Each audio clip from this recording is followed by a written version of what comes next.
रहता था। उस गांव में शंकर नाम का एक किसान अपने पत्नी दुर्गा और बेटा विनोद के साथ रहता था।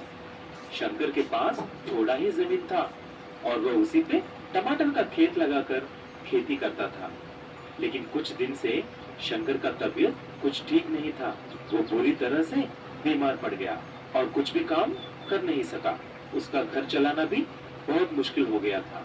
तभी विनोद खेती करना शुरू कर देता है।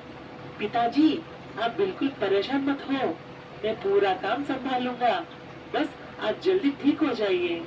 लेकिन कुछ दिन के बाद शंकर उसकी बीमारी की वजह से गुजर जाता है और उसका टमाटर का खेत भी खराब हो जाता है।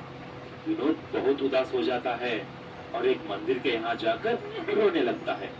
तभी वहाँ पर एक बाबा भीख मांग रहा होता है और वह ऐसा पूछता है, बेटा, तुम इतना उदास क्यों हो? तुम भगवान के पास आए हो तो ऐसा नहीं रहना चाहिए। अरे बाबा, मेरा नसीब ही खराब है। एक तो मेरा पापा गुजर गए हैं और मेरा खेत भी खराब हो गया है। ऐसा बोलते ही उस बाबा ने विनोद को कुछ जादुई जल देता है।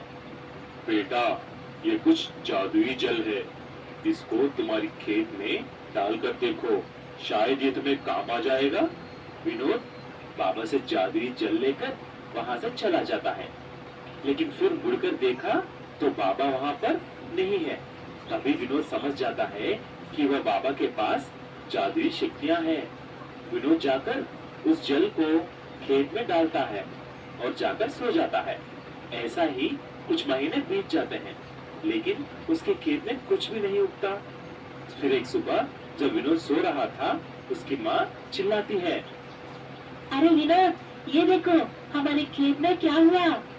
माँ की आवाज सुनकर विनोद बाहर आकर देखता तो वहाँ पर एक पेड़ है जिसको बहुत सारे सोने के टमाटर थे। अरे विनोद, ये सब कैसे हुआ?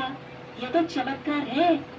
अरे ये तो जादू है माँ, उस मायावी बाबा जी का जादू है। मैंने उनका दिया हुआ जल हमारे खेत में डाला है। ये सोने का टमाटर का पेड़ उसी की देन है। ये बात सारी गांव में फैल जाती है। लेकिन उसी रात को दो चोर उन सोने के टमाटर को चोरी करने के लिए आते हैं। जब वह चोर उस पेड़ के नजदीक आकर टमाटर को तोड़ने लगते हैं, तभी वह जादुई पेड़ बोलने लगती है, अरे ओ मूर्ख चोर, चोरी करना महापाप है। रुक, आप दोनों को अभी मैं सबक सिखाता हूँ। ऐसा बोलकर उन दोनों चोरों को जादुई शक्ति से उस पेड़ बांध देती है। जब सुबह उठकर विनोद देखता है तो वह चोरों को पेड़ को बंधा हुआ देख चौंक जाता है। फिर चोरों को पुलिस के हवाले कर देते हैं। तब से विनोद सोने की टमाटर बेचकर खुशी खुशी से रहने लगता है।